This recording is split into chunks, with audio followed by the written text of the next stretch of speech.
why we convened, and it's a fantastic view. I have at least on 25 little images to see you all. Please feel free to put on your video because we are in a workshop situation today. So we are expecting everyone to contribute, to participate in this first workshop of what we call the Festival City series of workshops. It's not the first time that the European Festival Association brings cities and festivals together. We started, I just shared this with Matea, in Ljubljana 2017. But of course, we also continued in Zoom times as of March in 5 different festival cities conversations. We had 113 different cities, representatives of cities, I have to say, to be precise, that participated in these 5 conversations.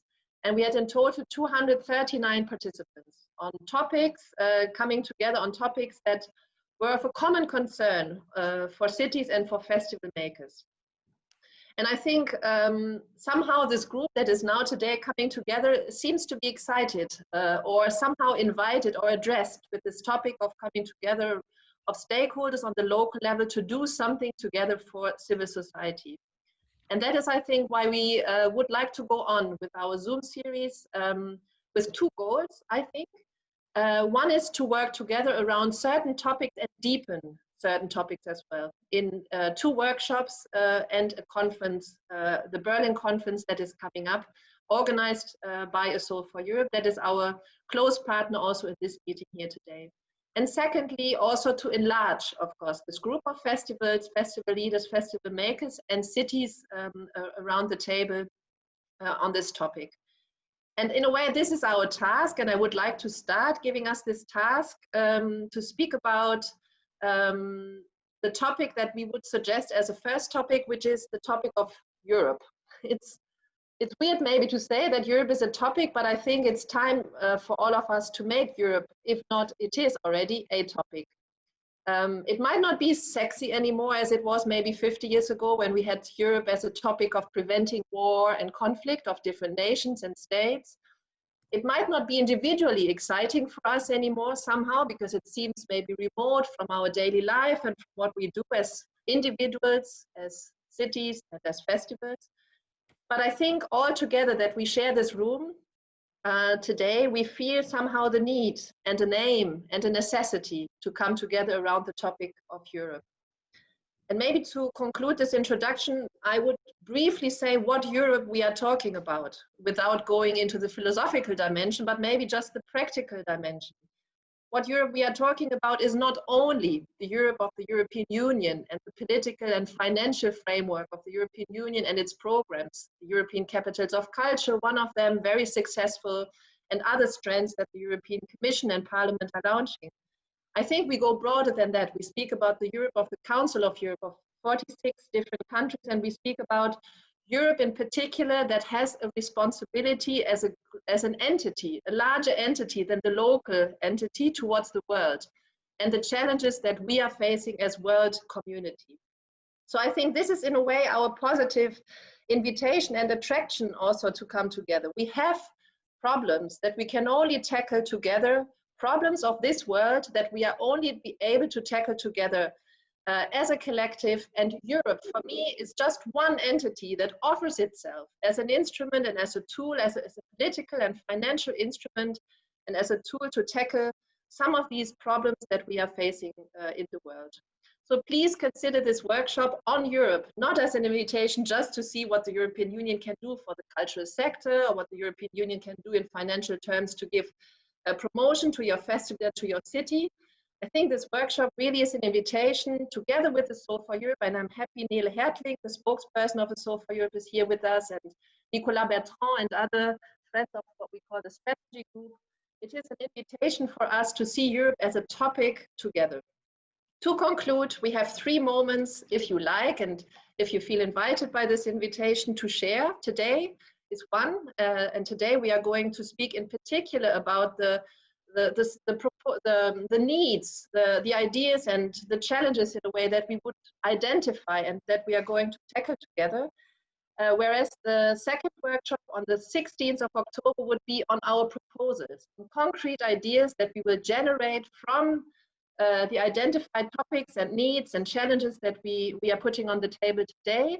on the 16th of October in the second workshop, both leading us to the Berlin conference. And we hope, we keep the fingers crossed that this Berlin conference of a Soul for Europe about a new understanding of common responsibilities for a Europe bottom-up is going to take place physically, but if not physically, then there is another format that we are proposing on the 8th and on the 9th of November in Berlin. And there on the 8th and the 9th of November in Berlin, we will have on board many members of European Parliament, mayors of various cities, artists and intellectuals, who we try to include in our ideas together with other civil society initiatives on this topic of Europe and Europe facing the global challenges together by cities and by festivals. Without further ado, I will conclude at the very end of this workshop. I'm very, very happy again that Cristina Farinha is here with us.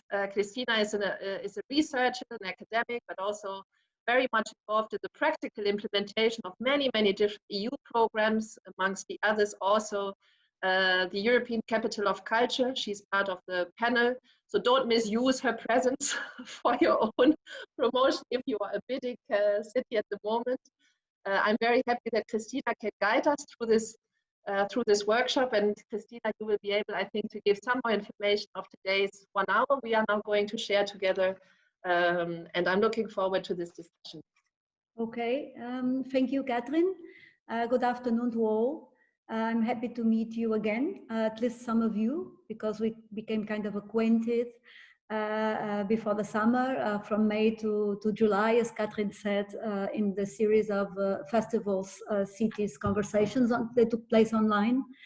But it's also good to see new names and new faces. It's good to restart, and this autumn, as Catherine has said and explained, we have a more focused purposes and objectives, and therefore also a different model. So in these 2 workshops, so today and then the second one that is previewed for the 16th of October, the idea is to have more horizontal type of conversations. So not we do not have a series or a list of speakers that are presenting and inspiring us with their cases and with their experiences, but it's more about exchanging, and it's also about listening also to you, giving you the voice, the floor, so that we can collect your ideas, your wishes, your needs, your expectations, so that we can build up a vision and build up arguments that will serve as the fundaments for the action plan. The action plan that is supposed to be presented in Berlin in November at the Berlin conference. So the action plan part, the project part, will be more concretely discussed on our second workshop in October. Today, the idea is more to share freely ideas, wishes, challenges, fears, so that we can build up the vision and the arguments. So the plenary online session is a challenge. It might not be the ideal format for this conversation. Of course, we thought about breakout groups and about closed groups even, but we wanted it to be as open as possible so that we could bring into the conversation new faces, new people, and indeed we have new names registered. So to be as wide as possible in our outreach. So therefore, let's try to have a conversation all together and online. We have prepared a set of questions from 1 to 6. We are going also to show them in a PowerPoint so that you can recall them. This sequence has got a logic, and I will just go through it now, but please, they are all interlinked, the issues connect. So whenever you want to take up the floor, please don't be afraid to mix them all, to answer different questions or at the same time.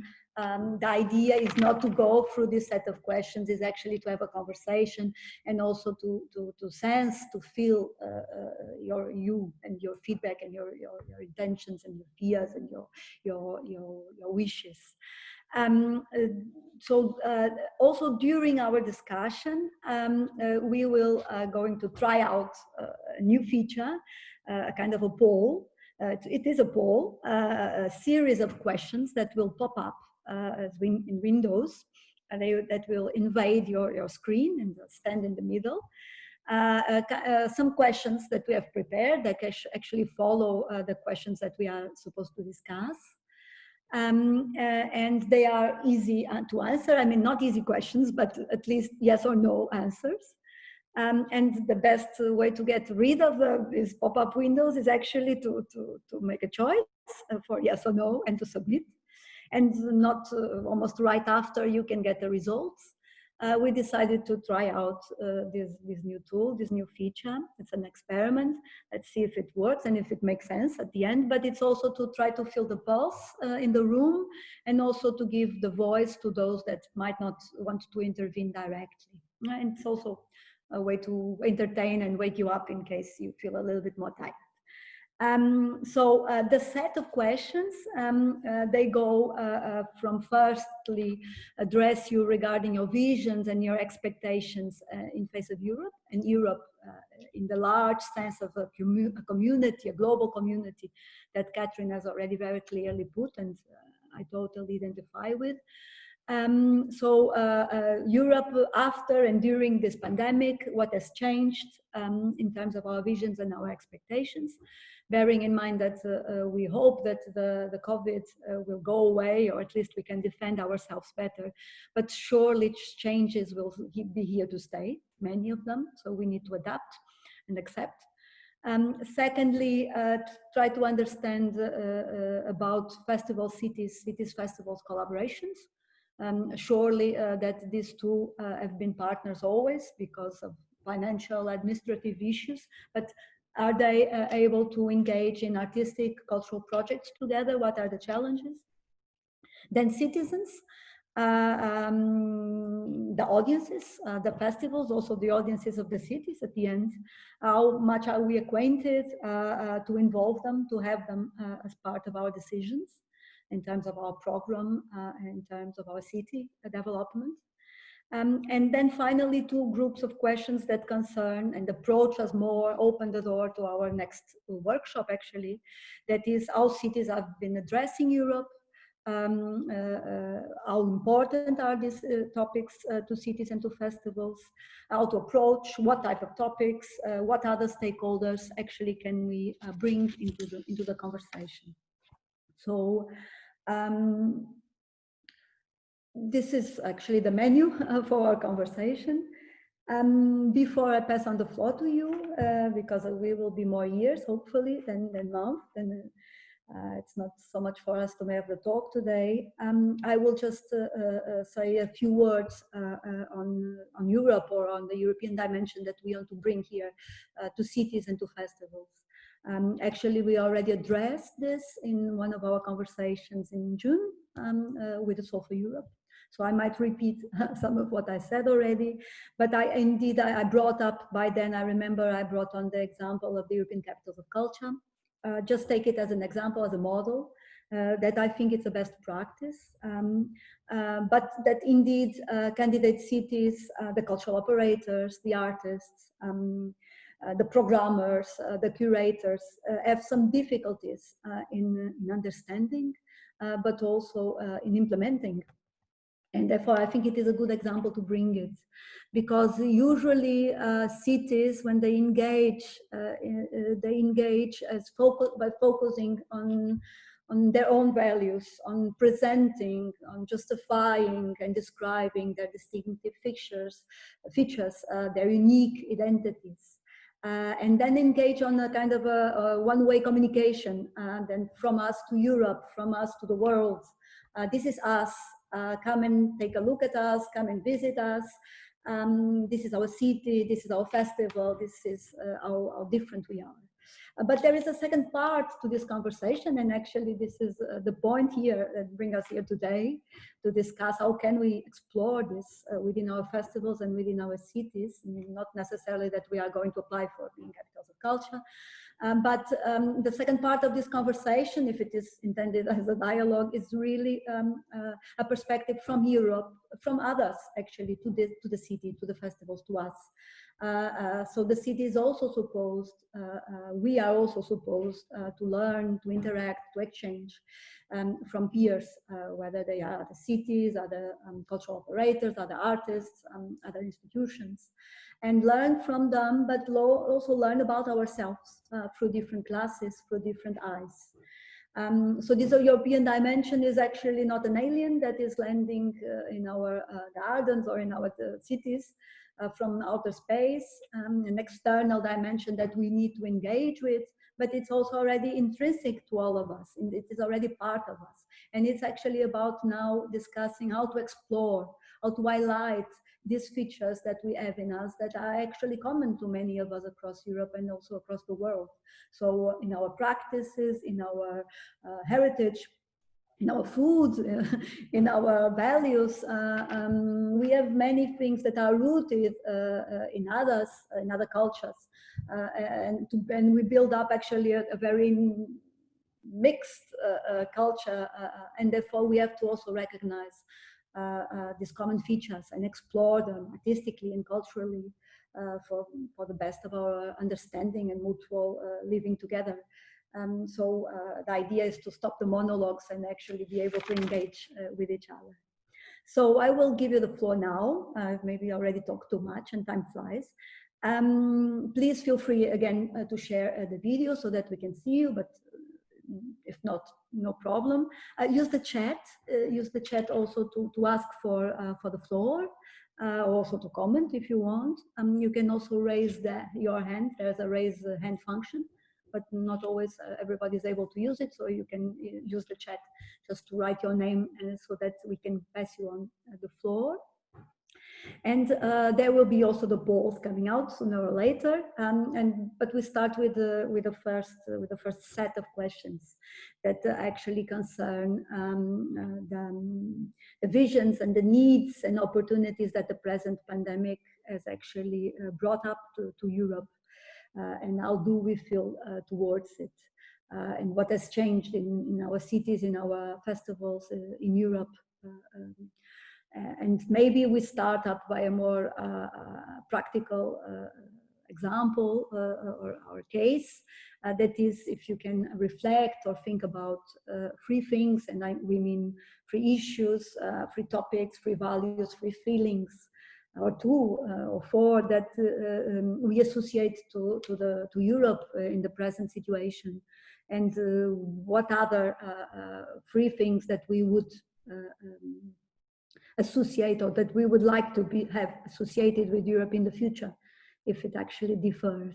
So I would just propose this first exercise. Feel free to also answer in the chat if you want, or to raise your hands to participate. So I'll give you the floor now, some time also for you to reflect and to think about Europe and how we see.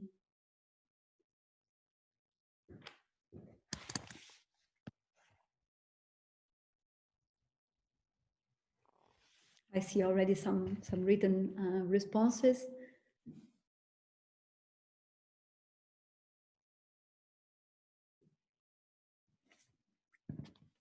Yes, please feel free also to send us by email later on, now or later on, any written thoughts. Does someone want to start up?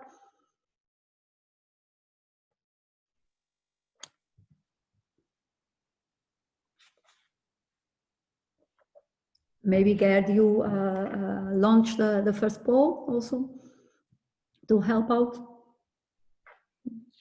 to break the ice. Nice. I will also answer.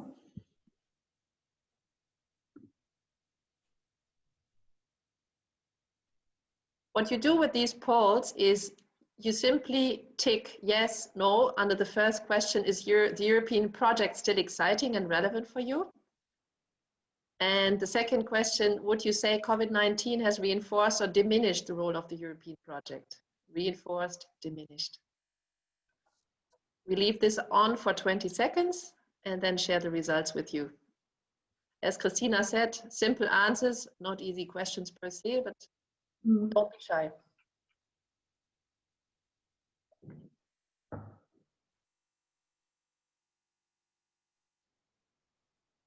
I have here somebody, yes?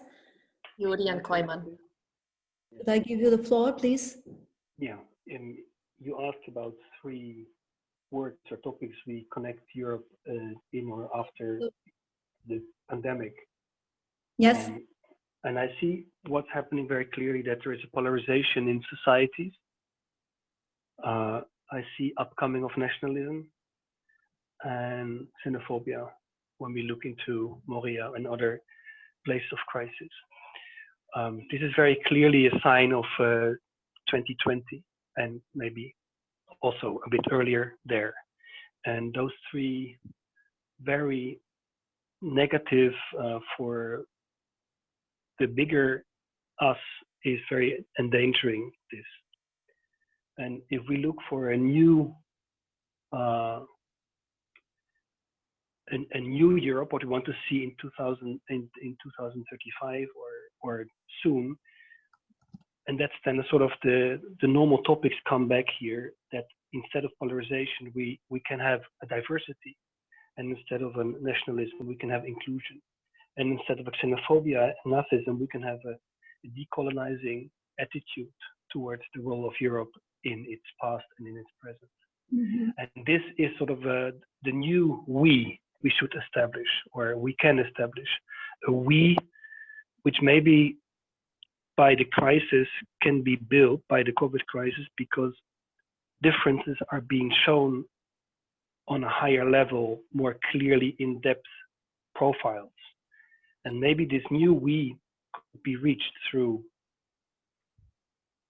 us working in civil society, where we should disturb and not please, to quote Friedleisen. That's it. Thank you. You see actually a kind of a decay of the collective in a way. A collective as a diverse entity, more kind of polarization indeed. So it's curious to see the results of the polls.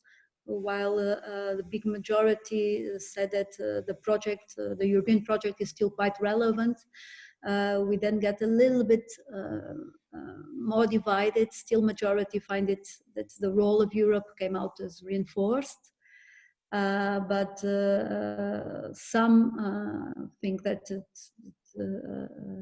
was diminished actually. We can also answer the question in terms of what we expect will be the role, or if the role will be reinforced or diminished, or that if we feel that actually the EU is even more needed now, precisely because of the issues that you just shared with us, indeed. I have here also somebody who wants to take the floor. I will not be able to pronounce your name correctly. I'm very sorry. Jordi, is that it? Yes, it's George, but he is the leader, but I am the speaker for us today. Yeah, this is a really interesting question. It's fascinating. Our team of 3 talked about it, and when we think of Europe now, we see Europe as being a cultural center for the world. There's a lot of, we're like a cultural leader in the world. It's shifted, of course, over the years, but I think that it's still a prominent figure. Right now, we feel like Europe is actually pretty fractured. We saw that in when countries started closing and just seeing, the European Union especially, where there were no borders, and then when countries started to shut down, the borders popped up again, and really there hasn't been, we haven't necessarily gotten over that yet. We haven't figured out the next steps there. So currently we see it as pretty fractured. And someone mentioned that it is very charitable. There's a lot of humanitarian efforts in Europe.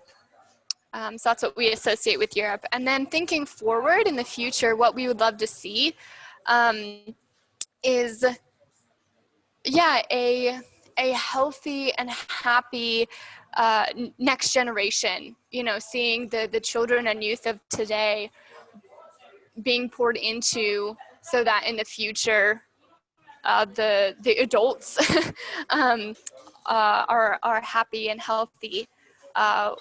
We would love to see restored nature, energy, and resources poured into the restoration of nature, the appreciation of nature, whether that be pouring into rural places or pouring into putting green places in cities, but just kind of that more green, really, focus. So we would love to see that, and yeah, cooperation across the nations. We are coming from Serbia, and so Serbia isn't currently part of the European Union, and so we don't have the same. We're not part of the European Union, so we don't have the same cooperation and stuff that goes on there. But yeah, so we would just love to see more of that, and maybe broader, in the broader sense of Europe. And yeah, something that would be really neat to see is like smart cities. So taking advantage of the technological advances and resources that are available to us, and really putting them to use, and using those avenues that are available and have been developed over this decade, really, and seeing those being put to use as tools for the greater good of Europe, really. So that's what we would love to see. Thank you. You're speaking from Serbia as well. Is there any particular organization you're representing, just that we are aware of where you come from? Yes. So we're coming from Serbia. We are in charge of the Baby Exit Festival. And okay, thank you. Yeah. Thank you for sharing. I have here Sanya. Hello. Please. Hi, everybody. Hello, please. We can see you as well now. Okay, and you can hear me. Hi, everybody. I just wanted to say hello, because unfortunately I'm going to leave this conversation, and I would just like to say I am from Belgrade Fortress, and about our support, just to be clear about the expectations from us, that we are here to support initiative by giving the public area on the fortress. And at this workshop, I wanted to say that because at the beginning, because maybe, not maybe, but we are not in charge of making the programs itself. And Jovanka is here also. She is artistic director from ArtLink, and we did have some partnership and had really beautiful concerts. And she knows everything about that. I just wanted to say it to everyone, and just to say hi from here. And maybe I'm not at the topic this time, but really, because I'm going to leave this conversation, I wanted to say that we can give support like that. Okay, thank you very much. Thank you. Thank you. Is there anybody else that wants to say something on this? Let's say first. Neela, I think, is raising her hand. Neela, unmute yourself. Can you hear me? Yes. Oh, yes. Yeah. I just wanted to react on what Jurjan said about to develop a new we. And I think that is exactly what all our efforts is about. How can we do with that? And who is responsible for doing that? So in our case, we decided we are representatives of cities, of festivals, of civil society initiatives, big or small.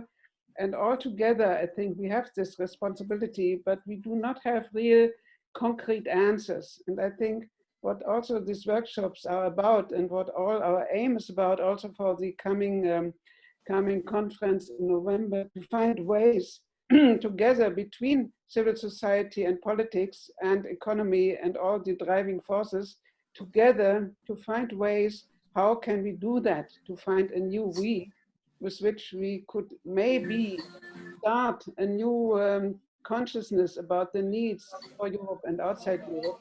And these concrete ideas, I think that is what we are really looking for, because there's a lot of discussions and debates all over the world. But I think there's not enough concrete actions and concrete ideas. What can we actually do?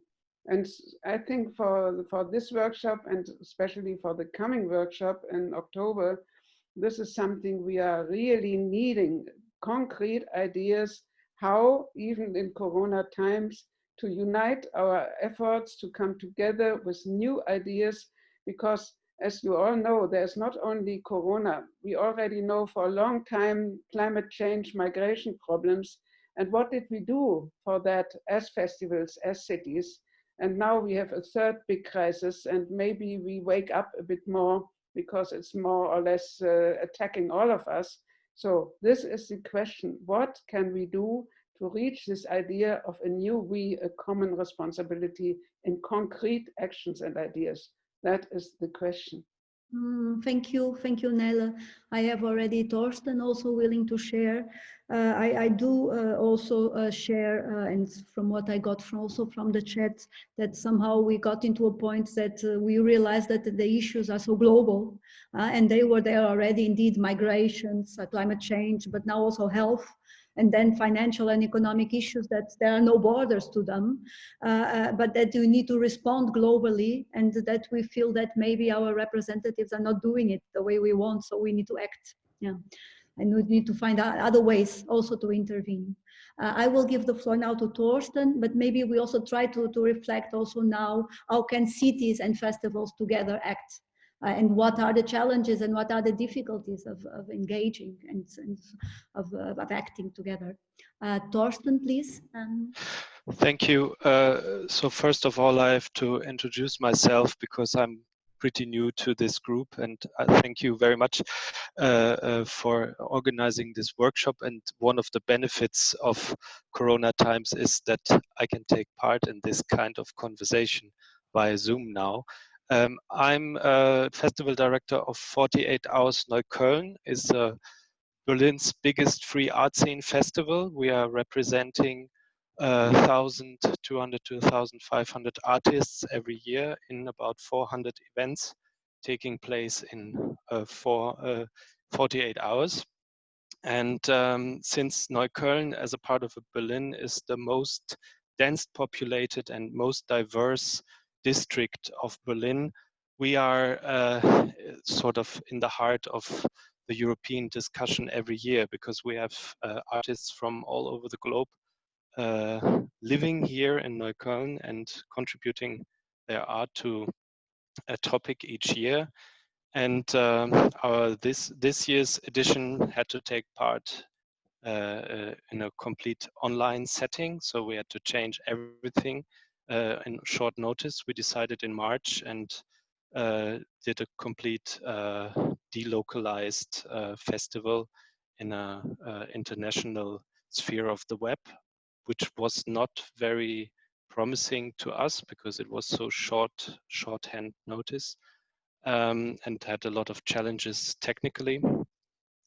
But to come to the questions about the European discussion, the year before we had a topic called Future 3. So we were discussing with the artists how to overcome challenges in the now time, and we asked them to take a perspective into the future and how we would have overcome these issues. And that was a very promising and very inspiring session of our festival, because we could see how artistic views, or also the role of culture and art in civil society, can nurture this jump into a better future.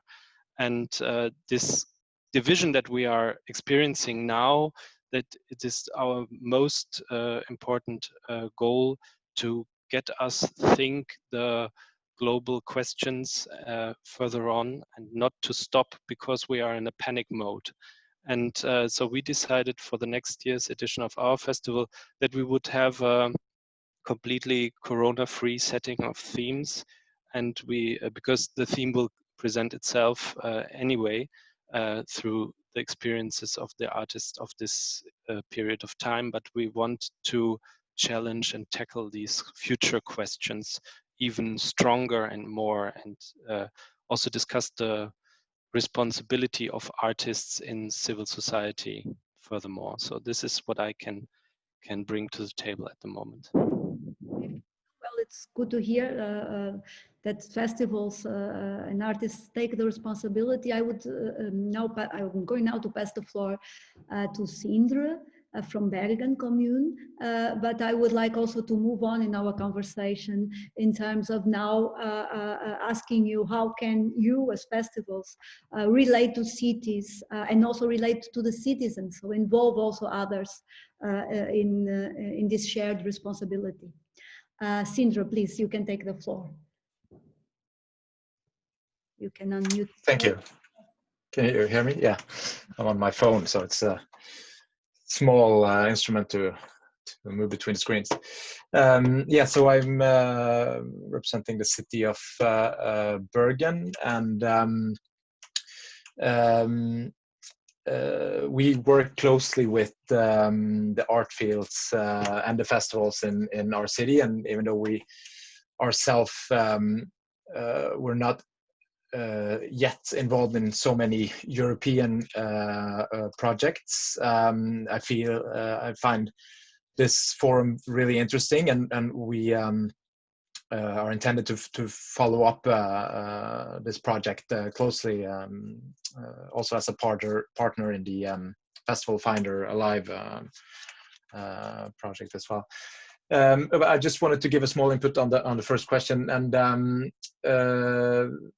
I agree totally with everything that's been said before. I also want to say, I feel like for one important thing is that for the festival, what has changed, what we see as a big change now during the COVID-19 crisis, is the responsibility that the festival needs to take in this kind of a situation, because I mean the local and national governments, we of course give a framework on like the risk of spreading the virus, the virus and the infection, and you know, put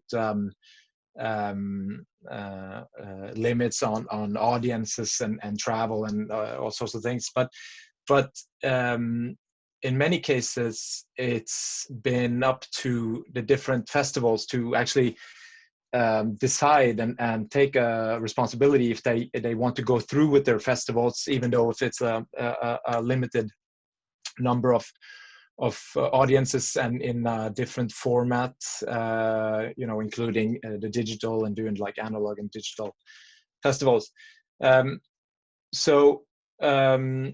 I see that the festivals, they must relate to this new responsibility and deal with it in a new way, and make own risk assessments. So the possibility to work closer with the authorities to find new solutions, or we need to look into that possibility more, and increased dialogue is the key word here, as we see it, and it's been interesting to witness how actually this crisis has connected the arts field and the city and the national government in Norway a great deal, and we speak much closer now than actually before. And we also work together with the festivals to find new solutions on handling actually the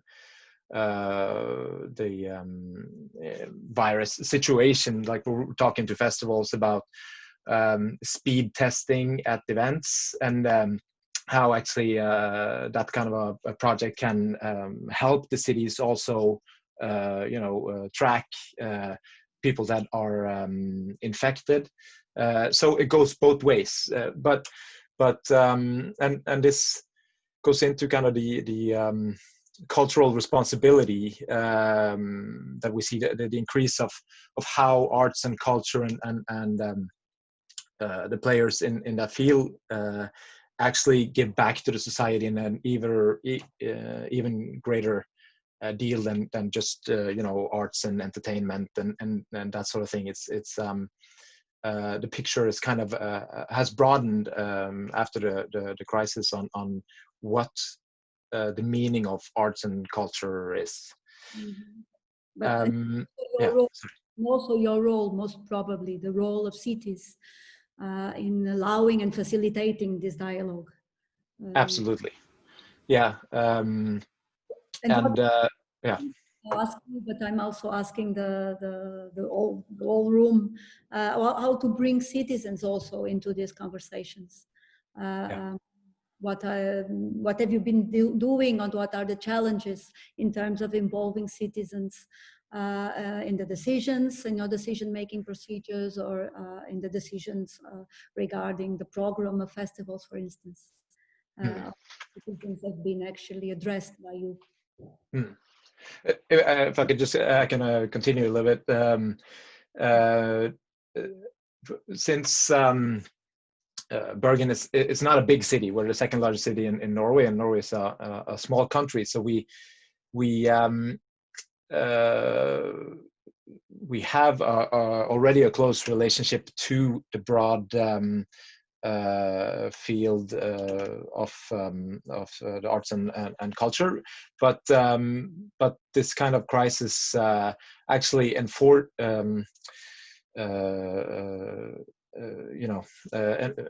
that collaboration, and the city can in a even larger way work as a we should say like a connecting force, and as you say, work to collect the ideas and the needs of the individual festivals and others, and speak their case towards the national governments as well. So we're actually working in that way right now, and as I mentioned, in like handling of the virus spread and like speed testing, and we're bringing on those ideas also to the national level. So yeah, I will pass the floor maybe to Joshua first, and then you, Catherine. Is that okay? And there's also Matea. Please, Joshua. Hi, everyone. My name is Joshua Alabi. I'm from Nigeria. I got the email and I was quite interested. It's my first time of joining this session, and reading about it, I found it quite interesting. So just a quick introduction. I'm a theater maker and a festival maker from Nigeria, and we run a children's festival. And I was also part of I'm an alumni with the Festival Academy. Our festival, and for me and my company, we've worked regularly with festivals in Europe. I mean, mostly in Germany and in Netherlands, and we feel this deep sense of connection with them over the years. And this year we were supposed to work with some of the festivals, but what struck us, the COVID came, which affected the way the world order and how things had to be done. But for many of us, I mean, African festival creators, as well as our European partners, we realized that maybe a lot of us hadn't prepared enough, or no one saw this coming, but we had no proper plans and tools in place that could help us transform our festivals and the expectations from our audiences and cities at large into something that could be enjoyed from the home or from the comfort of your homes. And my take on what I would like to see, the Europe I would like to see, The Europe I would like to see is the Europe where takes on the use of technology, the use of technology towards the advancement of festivals, and how Europe can actually set the pace, because we see how, I mean, the different forms of technology has been reenacted in the physical venues and physical locations where we have festivals happening. We think we owe the festival audiences, as creators, as cultural curators, we owe ourselves, we owe we owe ourselves and our communities that much, to look for how more to advance in that our festivals. Thank you, Joshua. Thank you. I have here already several requests. Catherine, you want to take the floor as well in between? Your name Very briefly, Christina, because I was thinking, and thanks Joshua for sharing your perspective, which is so important, I think, to have the perspective on the expectation on Europe from outside Europe, so to say, which is, I think, the whole relevance of Europe and the European project. As I tried to say at the beginning of the session, I wanted to come very concretely on your question, what can we, festivals and cities, maybe even citizens together, do for Europe? I think one of the main challenges for festivals on this question is, or might have to do with the emancipation of curatorial processes. Festivals shift from just presenting a program on the local level to something that is more process-oriented, that I think is challenging the power structure of society, that includes participatory, dialogical, as I said, process-oriented approaches of dealing with society, working with the program, and offering a festival on a public space. It's not just random forms of program commissionings and putting a program on an international level together anymore. I think that's the challenge that festivals have. And at the same time, on the cities level, I think it's an emancipation of the governing philosophy of ruling people. I mean, cities and people that are representing cities are representing citizens and serve the citizens' interests and needs and protect citizens' rights. And the right to access arts and culture and the right to participate in arts and culture, I think, is one of the main rights that cities have to protect. And at the same time, I think cities and festivals together share that challenge of a pluralistic society that we want to create, of a participatory society, of a society that strives for equal rights for everyone, and a society that positions itself as well on the local as well as on the global level. So I think here there are, on these two challenges that both perspectives have to work on, I think there is so much level of maneuver that I think festival makers and city people together have to discuss and can discuss. Indeed, the change from product to process, or from result to process, but also this new we that actually we talked about, that somehow cities, instead of doing, instead of owning, facilitate the sharing and the common decision. Now to Matea. Matea, please. Matea, can you hear me? Yeah, I do. What I wanted to share with you is that actually the pandemic rediscovered the community as such. Our first standpoint in March was, we try not to cancel. Let's see how we can proceed with festivals and cultural events. What happened was that small communities started to organize themselves, communicating again on a way that it was lost somehow before. So that was the good point.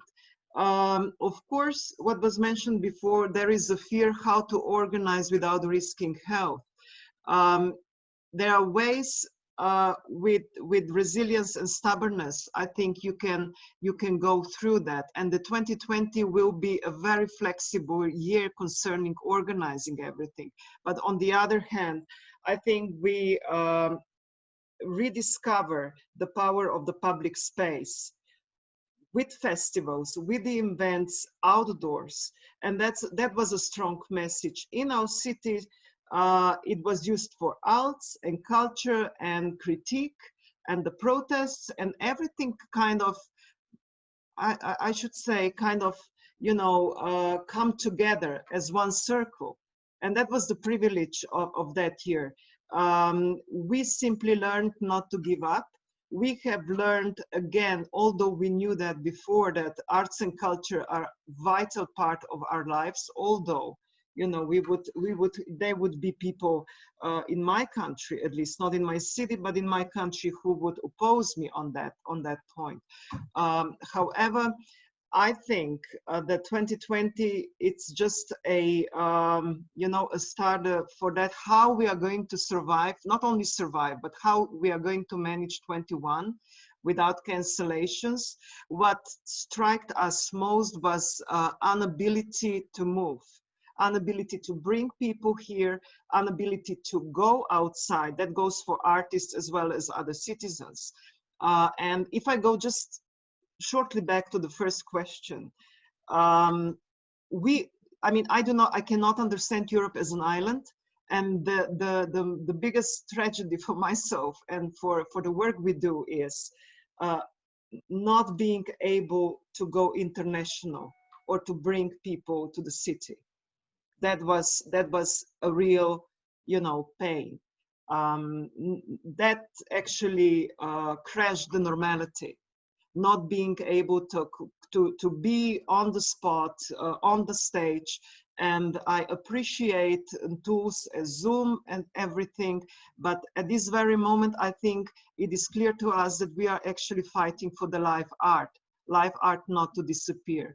I'm aware of the tremendous support that we got through the digital tools, but still, we need live performances, we need stages being full, and then audience, and also educating audience about it. So that would be my part. Thank you, Madame. I think we all share the same concerns. Now it is Nicola. Huh? Nicola, yes, please. Bonjour. I will just say a few words from a double perspective. One is a city perspective, the city of Clermont-Ferrand in the center of France, which is applying to be ECOC 2028. And the second is a festival, early music festival in Ambronay, which is like 200 kilometers from Clermont-Ferrand. So the festival and the cities are not connected one the other. But I would like to say from this, these two experiences that as Nelle just said, for me, what is impressing in the COVID situation, which is still going on, it is the feeling of fragility from all actors, whether you are a city or whether you are a festival. And the fragility goes from a personal feeling, individual feeling, whether it is a feeling of fragility in your family, maybe in your relatives, etc., but also as a group. It can be the question of, will the audience come back if the situation gets too normal? Also, the fragility is about one person is absent and suddenly our usual machinery is stopped. And it's also, now the challenge is our capacity of resilience. And I think it goes through our sort of new feeling that we are part of an ecosystem. It's not new, of course, but still the emergency of the COVID situation and suddenly the understanding that we are in daily danger of climate change, of a lot of things that we knew for many years, but suddenly we feel it.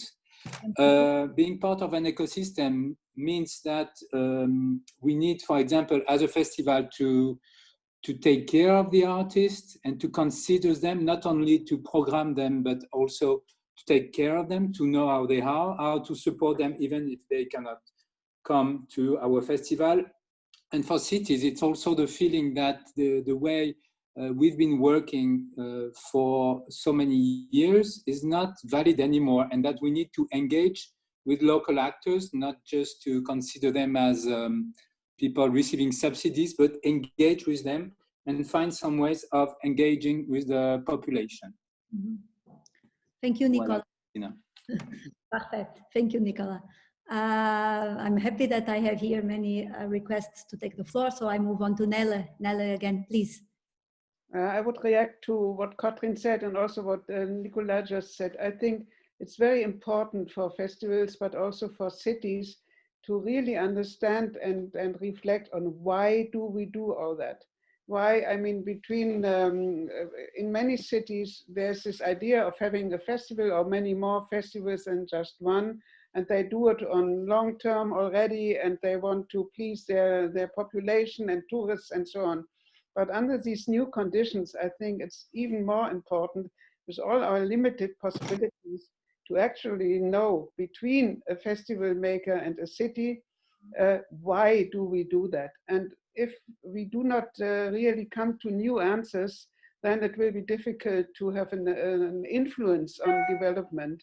We have to know what do we want to reach with our work? What do we want to maybe start a change, which is so difficult, as we all know. So I think this dialogue between cities, festivals, and all the other projects to understand together, and it might be different in different countries and different cities, what is needed for our region, for our city, for our audience, what kind of festival, what kind of artistic cultural work help to change this routine into something more not interesting, but more valid in our new situation. So this debate, I think, is something we have really to do and to start and to try to start to convince our cities or the institutions that give us our budgets and our money to really convince them it's not an ongoing routine as always. It's actually a very, very needed dialogue between all of us to understand why do we do it and how can we do that. So I really want this kind of debate getting a new importance.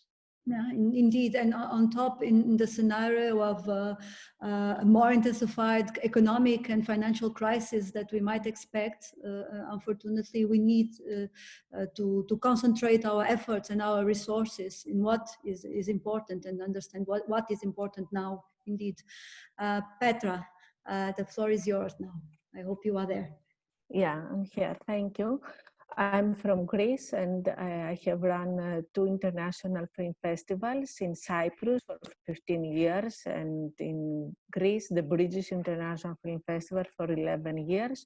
We always cooperate with the municipality and we run under the auspices of the Ministry of Culture or the Greek Tourism, Cyprus Tourism Organization. So we cooperate with authorities always. But this year we have some not obstacles. Their advice is to not do the festival in physical venues. Of course, we have the venues, but the sponsorship doesn't come or will not come. And we try to find ways to make it most of the program online, because we know what we do the festivals. We do the festivals because of the filmmakers and of course the audience, but mostly for the filmmakers, the artists who participate. For 15 years, we see them to come again or to recommend the festival to other artists to submit their films. So we have to do it. All these months, I'm looking for ways how to transfer online the festivals and the most efficient way and safe for the films and the filmmakers, and how I'm going to increase the audience, a new audience to be online. And I see American platforms that can help me to do that. And my question is why there is no European platform to help festivals to go online. This is one question. The other thing that I would like to share with you and maybe get some inspiration, we always want to make a difference as festival organizers. So how we will be different in this difficult situation for the filmmakers and also the audience. So what we do is we build a platform under the name inspire-tv.com. So we come in contact with the old filmmakers, mostly the winners, but all the participants in the previous years, and we tell them we offer you distribution online. So because you participated or you won in our festivals, you have this option. And we think to make also an Inspire TV online festival, either ticketing or for free viewing. And also there will be an option for distribution to independent filmmakers in our festivals. We think if it will be ticketed, to share the tickets with the filmmakers, producers, and for the VOD option, video on demand, we can share the 80% to the filmmakers, producers, and 20% to stay in the platform. So these are some thoughts. I would like to have more cooperation. Both festivals are holders of the FA label for quality in European films and festivals. So I'm here to learn from you and also to share and work with you. Thank you. Thank you. There are already new questions and the polls as well. Deborah had asked for the floor before, so I will give her the floor now. Deborah. Hello, just a second, getting back here. First of all, thank you very much for doing this. And one of the things that the pandemic really has done is that it's made me be able to join. I'm joining from Foça, outside of Izmir in Turkey. Across the window is Europe. I mean, literally, I see Europe out my kitchen window, but we're not in Europe. Maybe we're in Europe in the wider sense, but we really do sense the border. And we sense it very much now because of the pandemic, because the ferry boats that go back and forth between the Turkish coastline and the Greek islands have stopped running because of the pandemic. We have tried to have a small archaeology and cultural heritage film festival for the past 3 years. And one of the reasons that we want to do it is actually because we want to stress the commonality of culture, whether it's European culture or outside of Europe, and try to do something to sort of combat this nationalism that we've got going on prevalent everywhere in the world. One thing that I really noticed just from listening to people is that it's not so much what the difference for us here in Foça is not so much whether we're in Europe or outside of Europe, but the fact that we're really on the periphery. We're a small town on the edge of a city. We're also on the edge of the country, and we're on the edge of Europe, and it really makes a difference. I think 3 or 4 times since this started, my internet connection timed out, and I have a weak signal, so that really does a lot for our technical capacity, while having the pandemic on the one hand is sort of an advantage, I'm sure, for everyone, in that you get to have wider exposure if you can figure out how to find these audiences online, which is another problem. But it's easier if you've got the the physical infrastructure in place. And I'm sure there are a lot of places in Europe where if you're not in the center of Paris and you're not in the center of London, you don't have quite the capacity to take advantage of the technology that's available. And the other thing someone else mentioned, I think in the chat, about how important public space is, and even from Ljubljana, our friend was talking about the fact that you need live performances and how important that really is. And I think of it as important in terms of building community also. So there's a social level there. We could have a free film festival that everyone has access to. It's harder to have that sense of community when you're doing everything online. And I think maybe that might be one of the biggest challenges. This term social distancing, I realize we're physically distancing. You know, socially, I can be here with people that I wouldn't be able to have been here with if we didn't have a pandemic and all learned how to use Zoom. But that sense of building community, not just for people who can figure out how to use the internet and have access to it, but you know, the wider audience, and not losing that when we can't do things live, and admitting that we're probably not going to be able to do things live for a while. And I don't know how responsible it would be. I know that a lot of festivals have a relationship with the government, which we did with our local government, where we were supported, we were looked on as a way of, you know, economic development, not just cultural development. Now, we'd like to bring people here. We want to have an audience. We want to be able to support cultural tourism. But on the other hand, we don't want to bring people here. Right? We want to stay isolated, we want to be small. So I think there's just, you know, the main issue for the next couple of years is how do we keep this sense of community and togetherness when we only have online to do it? And that's the end of my comments. Thank you.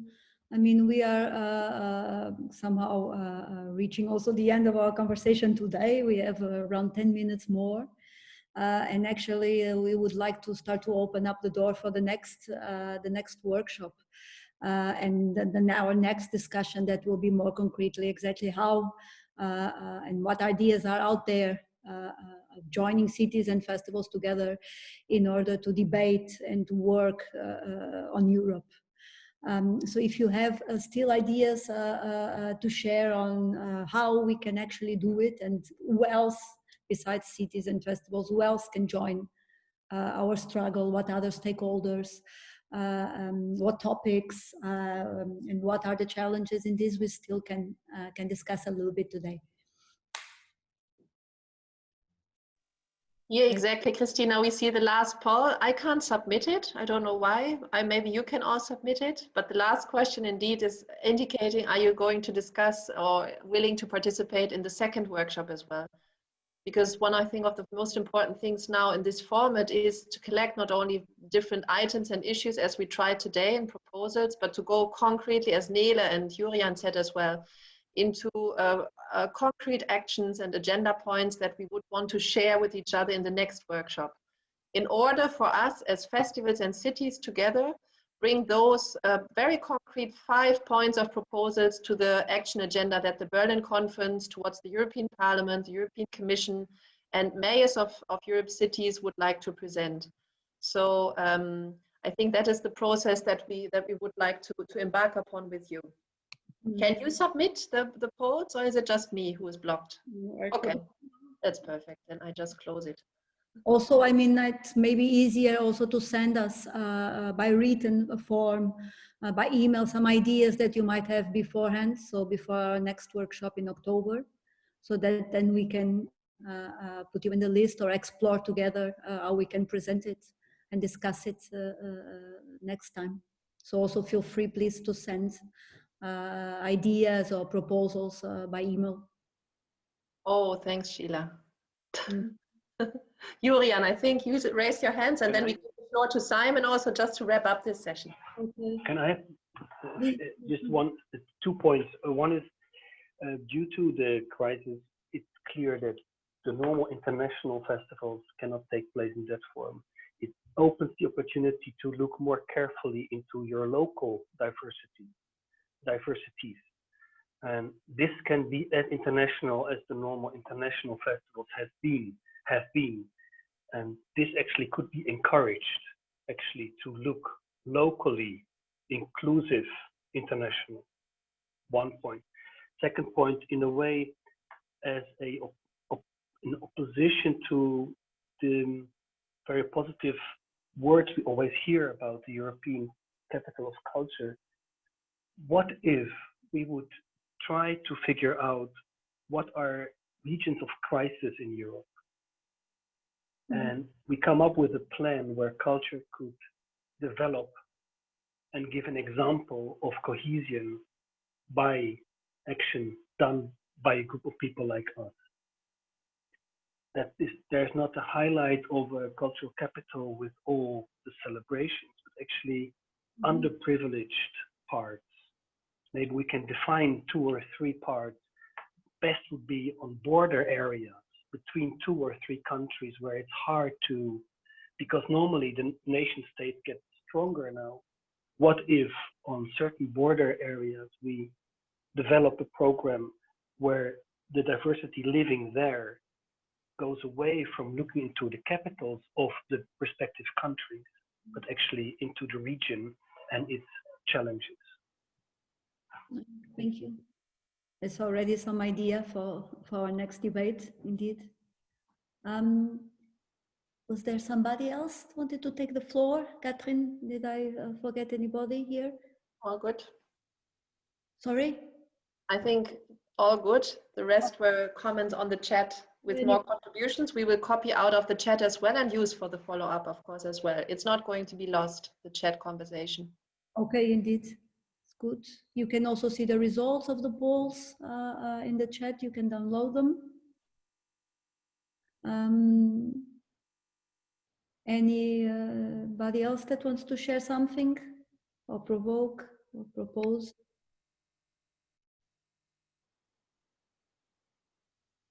No. Simon, do you want to make some sense out of what is said, but what was said? But I have noted down quite interesting concepts and ideas. So please. Yeah, sure. Just to sort of give a very quick summary of what everybody said. Jurian helpfully began and ended the session, talking about, starting with the problems of social polarization and xenophobia and nationalism as the 3 negative effects of what we've been suffering over the last couple of years. But then suggested at the end that it opens the opportunity for local diversity, and perhaps we should be going instead for a plan for regions of crisis, the opposite of the ECOC idea, not about self-promotion, but indeed about looking at places to heal. And the need to create a new sense of we, of community. Georgia Mojic from Serbia, from the Baby Exit Festival, talked about the shutdown reintroducing borders and how dangerous this was, and that Europe was fracturing again, and that we want to see the idea of art cities as digital tools to bring people back together again. Moving on, Nella from Solve for Europe said that we have at the moment a responsibility, but so far no answers. And we know what the problems are, but we have to decide what we need to do about it. Thorsten Schlengen talked about in Köln, the 2,500 artists, that we need to stop talking just because because we're in a panic situation, that actually we need to have a period where artists stop talking about Corona and start talking about the other issues that they really have to have involved, that we need the Corona-free arts for a while. Sindra from Bergen Festival said that the festival has to take a greater responsibility than usual to work and more closely with the authorities to find solutions so that they can be creative themselves, and that oddly enough there are closer connections now between the authorities and festivals than there were before the pandemics. Yosha Alabi from the Children's Festival in Nigeria talked about that we haven't prepared enough. We hadn't actually thought of any of this happening, so we hadn't prepared didn't have the tools in place so that the festivals could be enjoyed from people's homes. We didn't anticipate the advances in technology that we actually would need. And that as cultural curators, we owe it to our communities to come up with more innovative solutions. Catherine then talked about the shift down from local programs to process within society, and that cities need to forget about ruling people and need to understand more about how to represent them. Matea from Ljubljana city said that the pandemic rediscovered the idea of community, that the smaller communities start to organize themselves again, turning over the page, and that they rediscovered the power of the public space from art, whether it be art or protests. The challenge now is the inability to move and to demonstrate that Europe is not an island. Nicolas Bertrand from Lyon, but also representing other cities and festivals, Clermont-Ferrand amongst them, talked about the, he said he was impressed by the feeling of fragility, both personal and group, that had been revealed through the pandemic process, that our usual machinery was broken, and that it's not just about programming artists any longer. We need to take care of them. We mustn't regard our populations just as a source of subsidy, but as a source of partnership. Sheila Deegan put in the chat about Limerick, trying to recognize what belonging actually means to everybody, citizens now, especially when they can't meet physically. And Bernadette Quinn from Dublin said that cities need to be more responsive in freeing up their public spaces for us all to use. Petra from Greece Film Festival and Cyprus Film Festival said that there was no European platform to help festivals go online, only US ones at the moment, and that this seems a shame. And then Deborah from Fuchi and near Izmir said that, of course, the trouble is that we can see Europe, but we can't get to it, and that this was a problem, a problem about peripheries. But since I'm talking from the far north of Scotland, I understand that completely, that we were at the mercy of our internet connections and our digital infrastructure to be able to participate just as much as we had been in the past in the victims of our physical infrastructure. And that social distancing means that our sense of community can be diminished as well. But no longer about cultural tourism and city visiting and the vanity of economic progress. It had to be something about much deeper. So that's a quick run through of what everybody said. And actually it does, when I think about it, it sounds remarkably coherent. I think it did, it does. Simon, thank you very much. Christina, you would like to add anything to Simon's report? No, I thank all the participants for being there, and I hope that we meet again in October with getting more concrete with ideas and actions forward. Thank you. Right, and so it rests just to me to thank you all, to thank you, Christina, as always, for your not only kind, but very targeted and constructive contribution and input from your side as well. Thank you, Simon, for your wrap-up, and thanks all of you for your contributions. I'm so happy about the fact that IFA could in the past 10 years, 15 years maybe, really develop from, let's not forget, from a very exclusive membership network that we were and that we still are, a membership network of 70 years old, from 15 festivals that met around the table in Switzerland in 1952, to a community of people exchanging and talking to each other, festival makers, from the EFE labels. It's such a pleasure to see you on festivals on Festival Finder that are using this platform, to colleague organizations, to cities that are part now of our conversation, really towards an alliance of stakeholders that share the same vision and that share the same aim. Thanks a lot as well to my So for Europe friends and colleagues. We keep on organizing and believing in the Berlin conference that all this meeting of today leads to, hopefully on the 8th and the 9th of November. And we really hope to see you there in Berlin as well. And I don't want to be provocative, but of course, with these polls that we tried out today for the first time, for me, it's always interesting to find out the 6% that said they could not be with us during the next workshop, or the 3% that said, no, I'm not interested in contributing to the European project. But of course, polls are polls, and it's a small sample.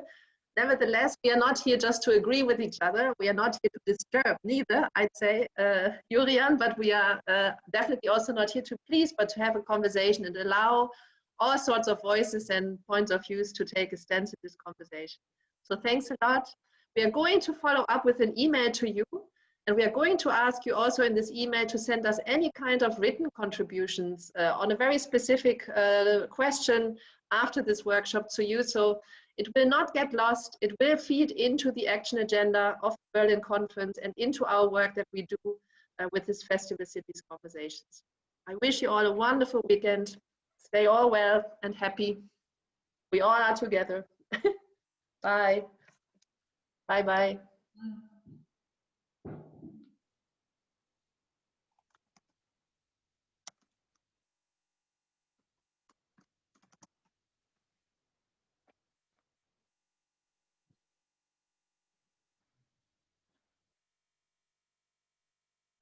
Nele, bleib doch kurz eine Minute. Ja, dachte ich auch gerade. Okay. Simon und Christina, you stay also for a minute. Yeah? Yes. Cool.